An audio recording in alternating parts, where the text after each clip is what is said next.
Still reading through Orlando. Almost halfway done. You may take advantage of this pause in the narrative to make certain statements. Orlando had become a woman. There is no denying it, but in every other respect, Orlando remained precisely as he had been. The change of sex, though it altered their future, did nothing whatever to alter their identity. Their faces remained, as their portraits prove, practically the same. His memory, but in future we must, for convention's sake, say her, for his and she, for he.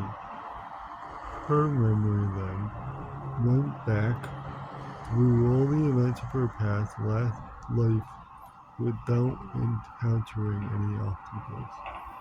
Some slight haziness there may have been, as if a few dark drops had fallen into the clear pool of memory. Certain things had become a little dimmed, but that was all. The change seems to have been accomplished painlessly and completely, and in such a way that Orlando herself showed no surprise at it. Many people, taking this into account and holding that such a change of sex is against nature, have been at great pains to prove: 1. That Orlando had always been a woman; 2. That Orlando is, at this moment, a man. Let biologists and psychologists determine. It is enough for us to state the simple fact. Orlando was a man until the age of 35. Then he became a woman and has remained so ever since. But let other pens treat of sex and sexuality. We quit such odious subjects as soon as we can. Orlando had now washed and dressed herself in those Turkish coats and trousers which can be worn indifferently by their sex, and was forced to consider her position. That it was precarious and embarrassing in the extreme must be the first thought of every reader who has followed her story with sympathy. Young, noble, beautiful, she had woken to find herself in a position than which we can conceive none more delicate for a young lady of rank. We should not have blamed her had she rung the bell, screamed, or fainted. But Orlando seemed to show no such signs of her perturbation. All her actions were deliberate in the extreme, and might indeed have been thought to show tokens of premeditation. First, she carefully examined the papers on the table, took such as seemed to be written in poetry, and secreted them in her bosom. Secretive. Next, she called her Siliucci hound, which had never left her bed all these days, though half famished with hunger, fed and combed him, then stuck a pair of pistols in her belt. Finally, wound about her person several strings of emeralds and pearls of the finest orient, which had formed part of her ambassadorial wardrobe. This done, she leant out of the window, gave one low whistle, and ascended the shattered and blood-stained staircase, now strewn with the litter of wastepaper packets, treaties, dispatches, seals, sealing wax, etc., and so entered the courtyard. There, in the shadow of a giant fig tree, waited an old gypsy on a donkey.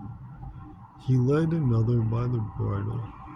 Orlando swung her leg over it, and thus, attended by a lean dog riding a donkey, in company of a gypsy, the ambassador of Great Britain of the court of the Sultan, left Constantinople.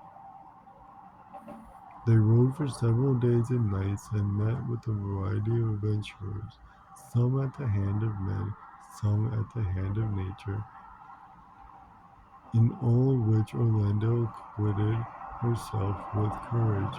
Within a week they reached the high ground outside Rosa,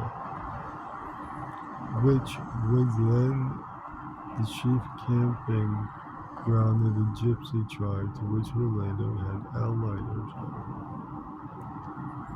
Often she had looked at those mountains from her balcony at the embassy, after had long often had longed to be there, and to find oneself where one would long to be always, to a reflective mind, gives food for thought.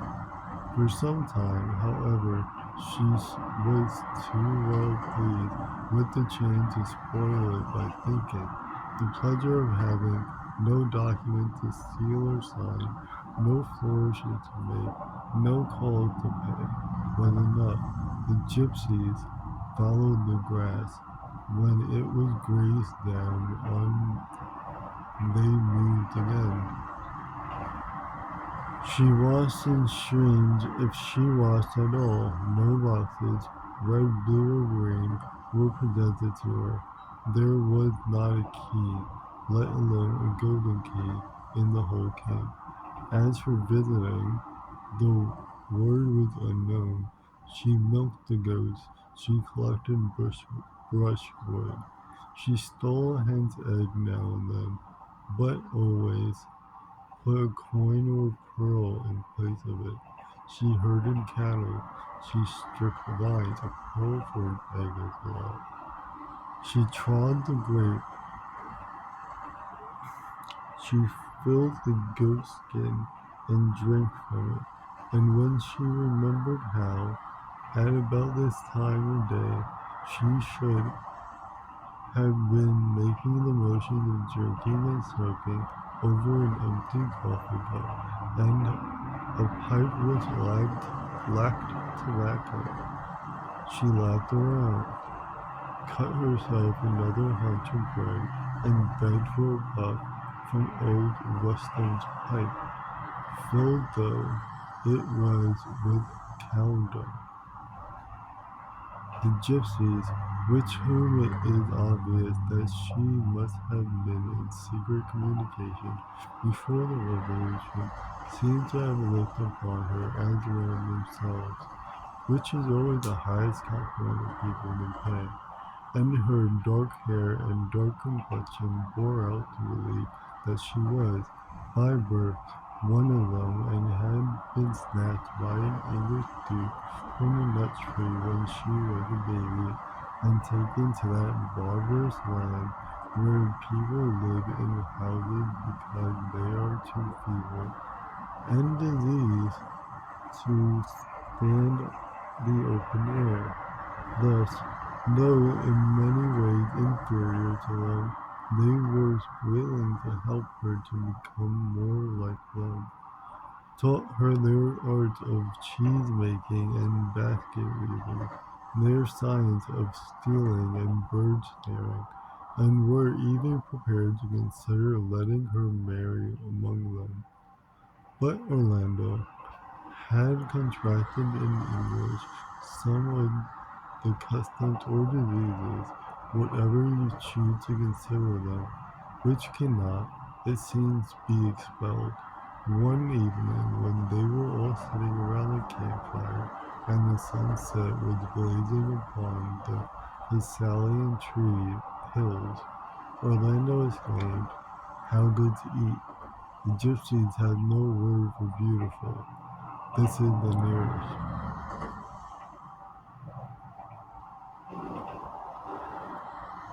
All the young men and women burst out laughing uproariously. The sky, good to eat indeed. The elders, however, who had seen more of foreigners than they had, became suspicious. They noticed that Orlando often sat for whole hours doing nothing whatever, except look here and then there. They would come upon her on some hilltop, staring straight in front of her, no matter whether the goats were grazing or straying. They began to suspect that she had had other beliefs than their own.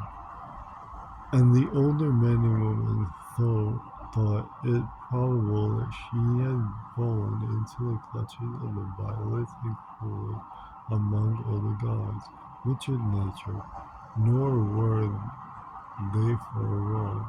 The English disease, the love of nature, was inborn in her, and here, where nature was so much larger and more powerful than in England, she fell into his hands as she had never done before. The malady is too well known.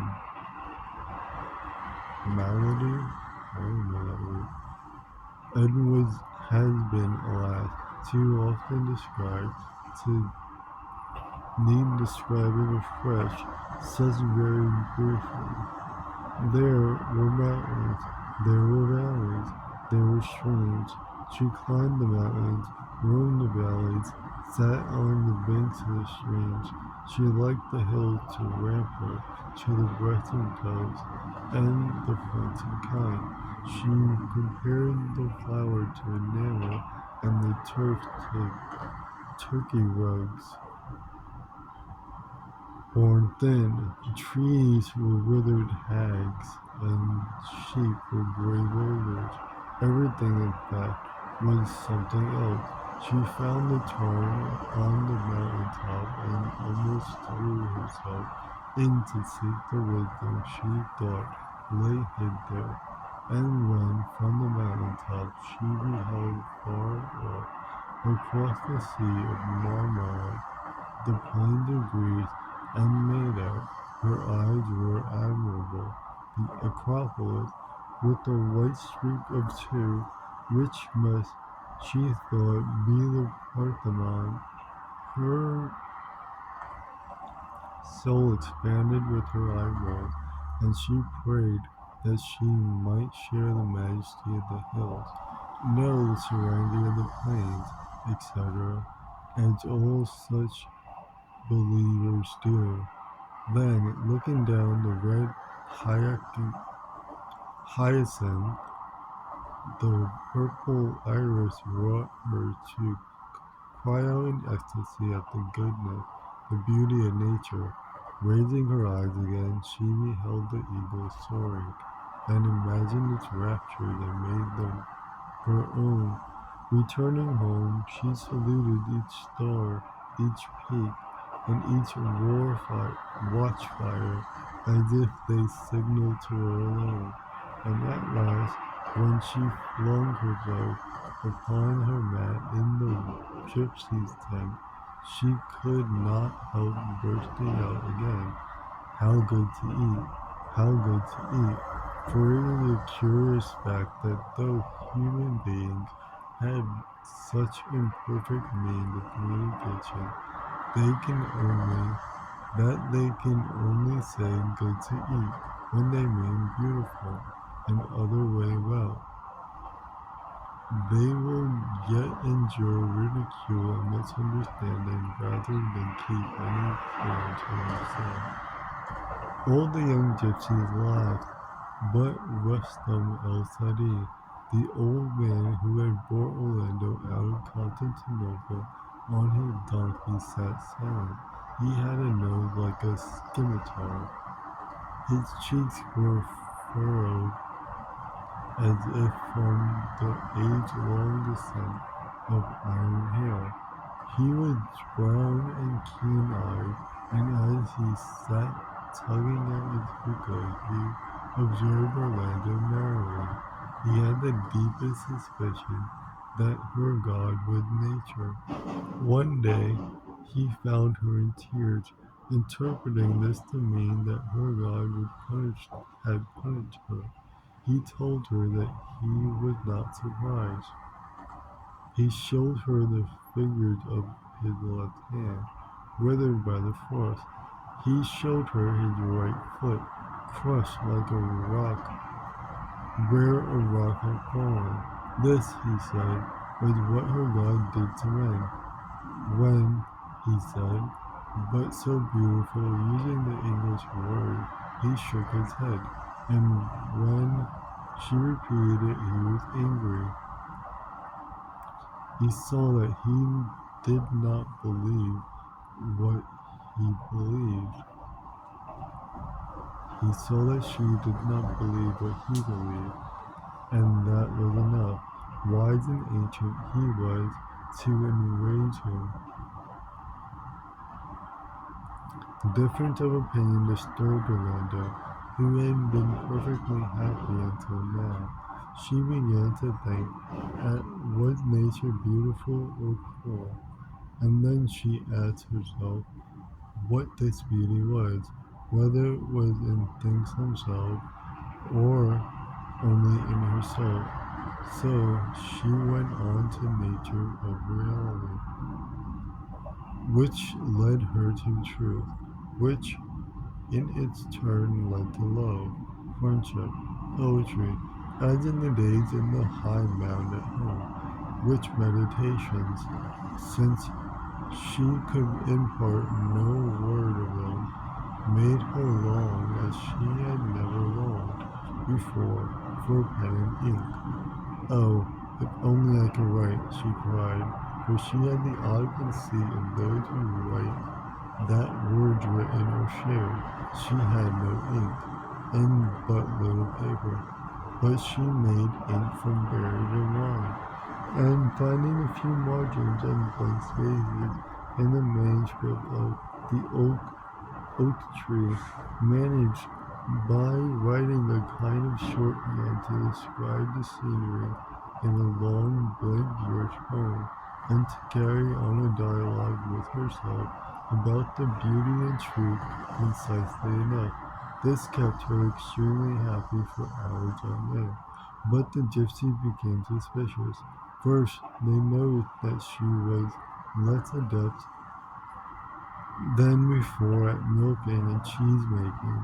Next, she often hesitated before replying, and once a gypsy boy who had been asleep woke in the terror feeling her eyes upon him. Sometimes his constraint would be felt by the whole tribe, numbering some dozens of grown men and women. It sprang from a sense that had, and their senses are very sharp and much in advance of their vocabulary, that whatever they were doing crumbled like ashes in their hand. An old woman making a basket, a boy skinning a sheep, would be singing or crooning contentedly at their work. When Orlando would come into the camp, fling herself down by the fire and gaze into the flame, she need not even look at them, and yet they felt, here is someone who doubts.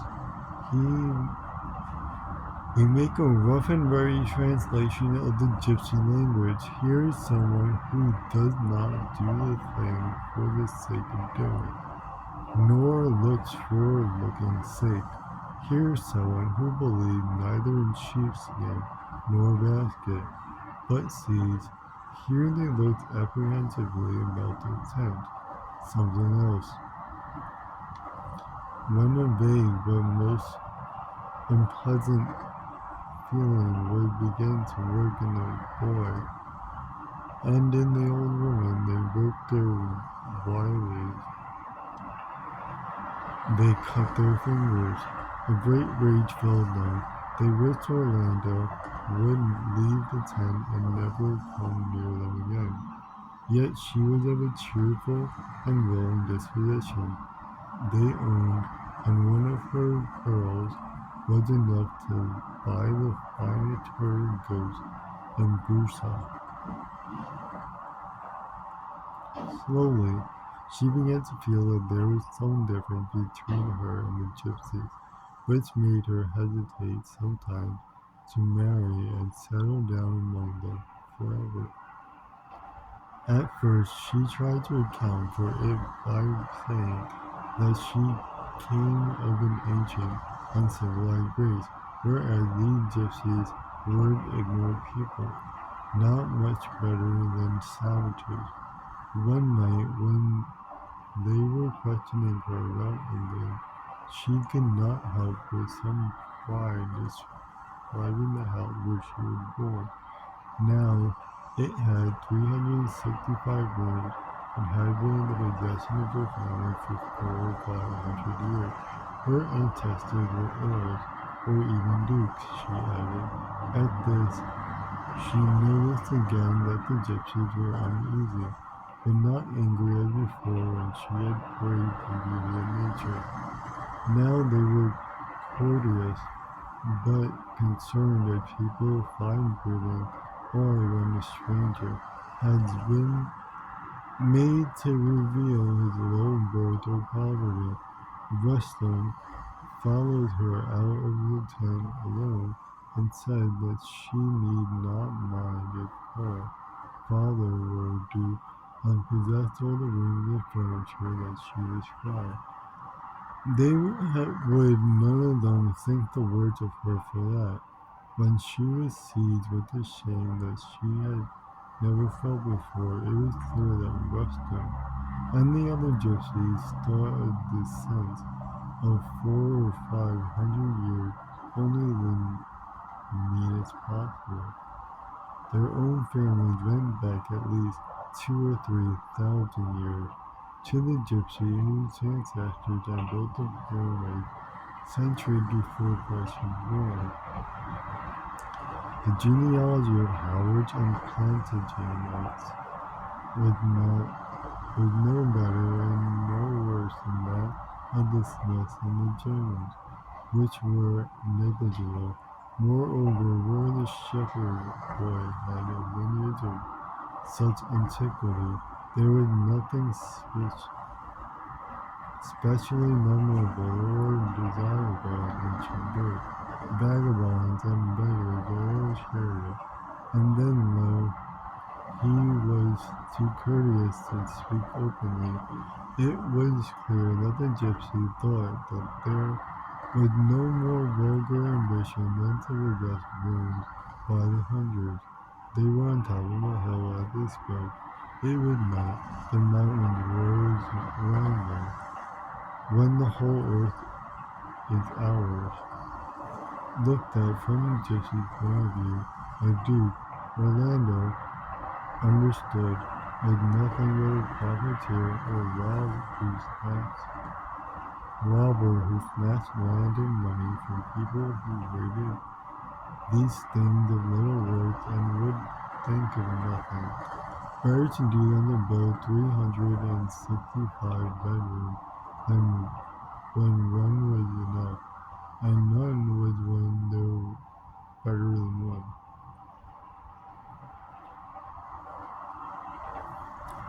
She could not deny that her ancestors had accumulated field after field, house after house, honor after honor, yet had none of them been saints or heroes, or great benefactors of the human race. Nor could she understand the argument. Rustum was too much of a gentleman to press it, but she understood that any man who did now what her ancestors had done 300 or 400 years ago would be denounced, and by her own family much loudly, for a vulgar upstart and adventurer had no way to reach it. She sought to answer such arguments from the familiar if oblique method of finding the gypsy life itself rude and barbaric. And so, in a short time, much bad blood was bred between them. Indeed, such differences of opinion are enough to cause bloodshed and revolution.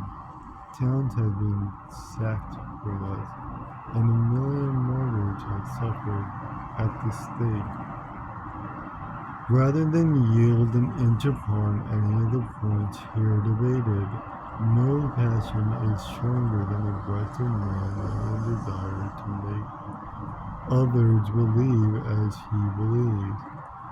Nothing so cuts at the root of his happiness and fills him with rage as the sense that another rates low what he prizes high. Whigs and Tories, Liberal Party and Labour Party, for what do they battle except their own prestige? It is not love of truth, but desire to reveal that sets quarter against quarter and makes Paris desire the downfall of Paris, which seeks peace of mind and subserviency rather than the triumph of truth and the exaltation of virtue. But these moralities belong and should be left to the historian, since they are as dull as ditch water. 476 bedrooms mean nothing to me, sighed Orlando. She prefers a sunset to a flock of goats, said the gypsies. What was to be done? Orlando could not think. To leave the gypsies and become more than an ambassador seemed to her intolerable, but it was equally impossible to remain forever where there was neither ink nor writing paper, neither reverence for the Taulas, nor respect for the multiplicity of bedrooms. So she was thinking, one fine morning on the slopes of Mount Athos, when minding her goats. And then nature, in whom she trusted, either played her a trick or worked a miracle. Again, opinions differ too much for it to be possible to say which. Orlando was gazing rather disconsolately at the steep hillside in front of her. It was now midsummer, and if we must compare the landscape to anything, it would have been to a dry bone, to a sheep's skeleton, to a gigantic skull picked white by 1,000 vultures. And heat was intense, and the little fig tree under which Orlando lay only served to print patterns of a fig leaf upon her light burnous. Suddenly a shadow, though there was nothing to cast a shadow, appeared on the bold mountain side opposite.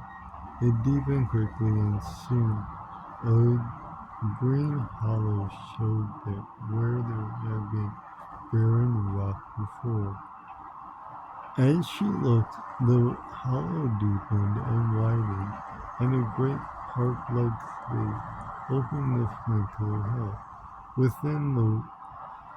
Within, she could see an undulating and grassy lawn. She could see oak trees dotted here and there. She could see the rushes hopping among the branches. She could see the deer stepping delicately from side to side, and she could even hear the hum of insects on the gentle sides and shoulders of a summer day in England. After she had gazed entranced for some time, snow began falling.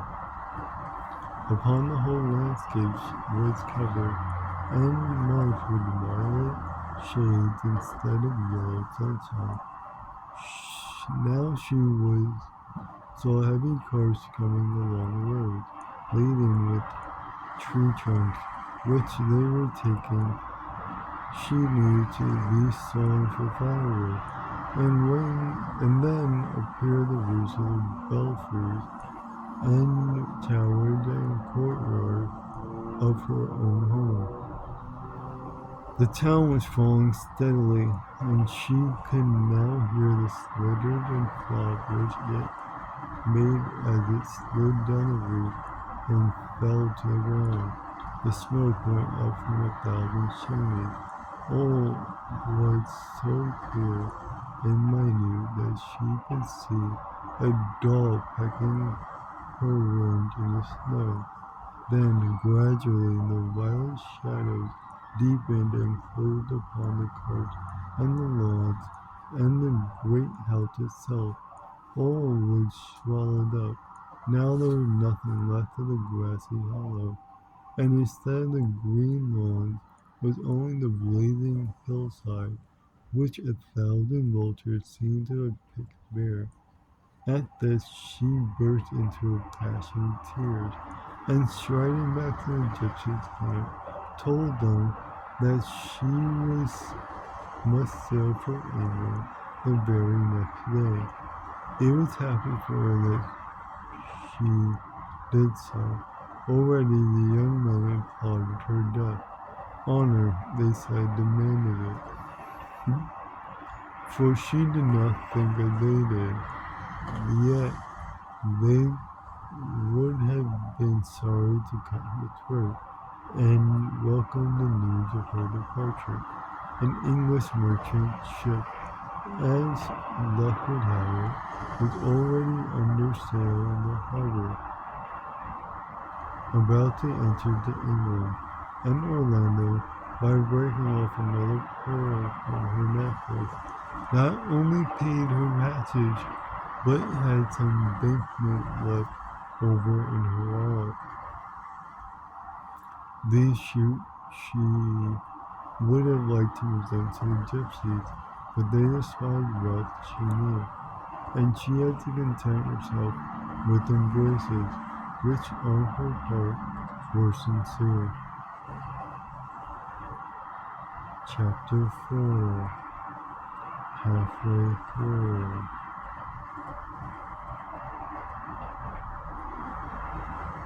Portraits in the dream. With some of the guineas left from the sale of the 10th pearl in her string, Orlando bought herself a complete outfit of such clothes as women then wore, and it was in the dress of a young Englishwoman of rank that she now sat on deck of the enamored lady. It was a strange fact, but a true one, that up to this moment she had scarcely given her sex a thought. Perhaps the Turkish trousers, which she had hitherto worn, had done something to distract her thought, and the gypsy women, excepting one or two important particulars, differ very little from the gypsy nun.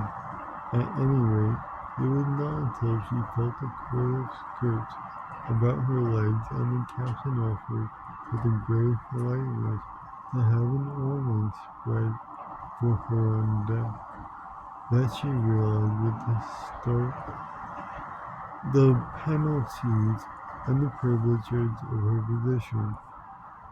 But that start was not of the kind that might have been expected.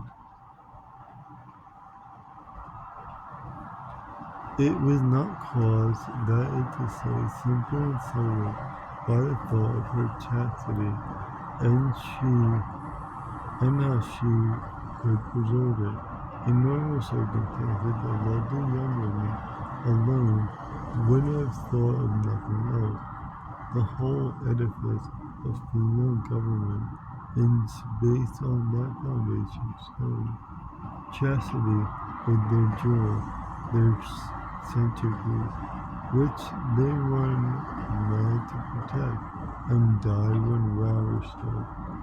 But if had been a man for 30 years or so, and an ambassador into the bargain, if one was held a queen in one's arms and one or two other ladies, if report be true of less exalted ring, if one was married a Rosina Pepita, and so on, one could not perhaps give such a very great story like that.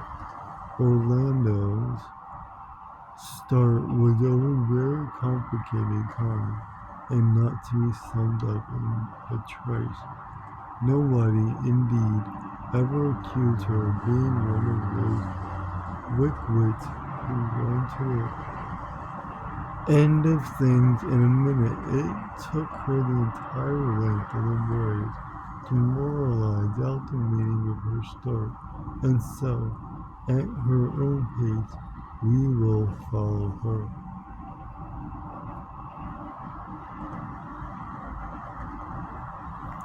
Dinner came before she had untied it, and then it was the captain himself, Captain Nicholas Benedict Bartolus, the sea captain of a distinguished aspect, who did it for her, as he helped her to a slice of corned beef. This is going to be pretty long. I still have half the book left.